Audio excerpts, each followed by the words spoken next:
All right, everyone, let's go ahead and get into this NFL DFS showdown slate between the New York Jets and the Buffalo Bills. So just real quickly looking at this game here, guys, the average odds that we are getting are going to be 45.3 for the over and under. So not a game that is going to be extremely high scoring, but not going to be too low scoring. We do expect these offenses in the long term to be pretty good offenses, and also the defenses are pretty good. Like, these two teams on paper are going to be two of the better teams in the league. We'll see if that holds up. But looking at right now, injury-wise, we don't have too much of a concern. We do know that Breece Hall is currently questionable. That's really the biggest question mark that we have on the slate for both teams in terms of offensive production. Obviously, if Breece Hall is out, Delvin Cook gets a big bump, but that's news that we are waiting on. So let's go ahead and get into the DFS preview for today. And I will say, just for what it's worth, like, this game is not as much of a stay away as yesterday's game. And the reason why yesterday's game was a stay away is because on paper it was projected to be ugly. And personally for me, like, we crushed the preseason because we were hammering a lot of the defenses and kickers and whatnot. I don't like those slates. Those slates suck, especially during the regular season. But that was yesterday's slate. Right. And it's kind of weird. You look at Thursday night football and and Sunday night football, both games have been dictated in terms of fantasy usage and game flow by defensive touchdowns, which is very rare.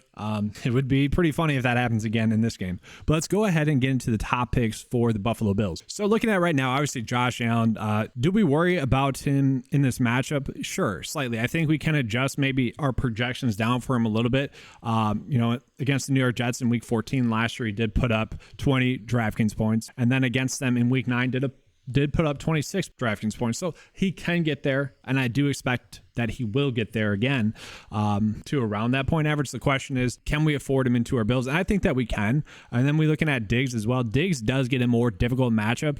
One of the better prop bets on the day was actually looking at Diggs for under 6 receptions. And if we look at the games against the Jets, he did kind of struggle against them. 10 targets in week 9 last year, only 5 receptions for 14.3 DraftKings points. And then we look at the later game, definitely worse production out of him. So I would say, like, if Diggs is going to be drawing that defensive attention that really he has seen, it's a tough matchup going against the New York Jets. Who else would be the one that could benefit? Obviously, we would expect Gabe Davis to get a few deep shots.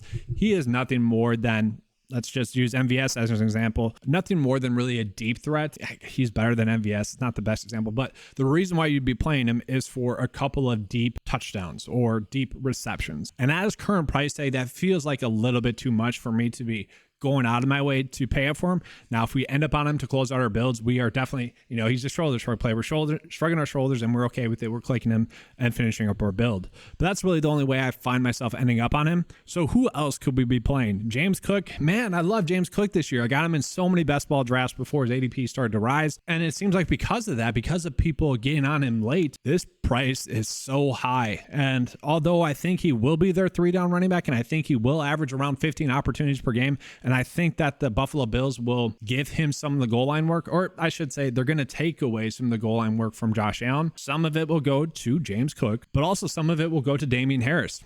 Okay.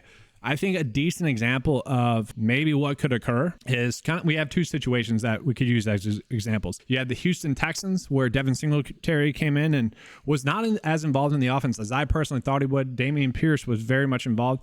Or it could be like the Atlanta Falcons situation where everyone was saying Bijan Robinson was going to be the focal point of that offense, and we actually saw Tyler Algier go off. Both scenarios could occur. Once again, it's week 1. All that we have to go off of are educated guess, okay? And so we don't exactly know what's going to occur. I almost would rather play Harris at 5.4 than I would James Cook. Both of them personally seem like a little bit of a stay away. And then for what it's worth, one of the better values that we are actually getting on this slate for the Buffalo Bills, or maybe just on this full slate, is going to be Deontay Hardy for his prop line was set at 1.5 receptions and the over was being favored. So basically 2 receptions is what he's projected to get. So obviously at $200, if he gets 2 receptions, that could be 3 DK points or something like that at the bare minimum. So he certainly at $200 is someone that we're looking at.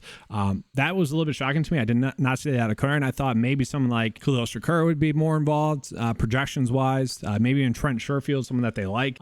So that's interesting there. Given the slate that we have, I do think we need to maybe be looking at a little bit of Tyler Bass, a little bit of Buffalo Bills defense, just because, like I would say last night is a good example. These teams are a little bit better defensively than we would want, I would say, for a showdown slate. So because of that, we might need to be looking at the kickers like Tyler Bass getting 8 DraftKings points would not be shocking. And to get 8 DraftKings points at 4.2 is something that we need to be paying attention to. Then for what it's worth, it does seem to be like a toss-up between Dalton Kincaid and also Dawson Knox. I personally like Dawson Knox a little bit more. I think he has a little bit more touchdown upside, and because we're getting about a $600 price discount, I like that. And guys, look at his game log. Like, he is a good NFL tight end. Okay, he just has the occasional terrible drop. Okay, I don't think he might see the field a little bit less this season, but I don't think he's going to get phased off the field because of Kincaid. Kincaid's going to operate more as a kind of a slot receiver is kind of how they're going to use him, whereas Dawson Knox is more of the 3 down tight end, if you will, where he's good enough in the passing game. Actually, he's pretty darn good when he doesn't have stones for hands, and really good run blocker. So all in all, a lot of the Buffalo Bills players are looking like shoulder shark play. Now we flip it up and we get into the New York Jets. I actually kind of like them a little bit more. We look at someone like Garrett Wilson, who on paper does get a better matchup than Diggs, and so we look at the price difference between those two.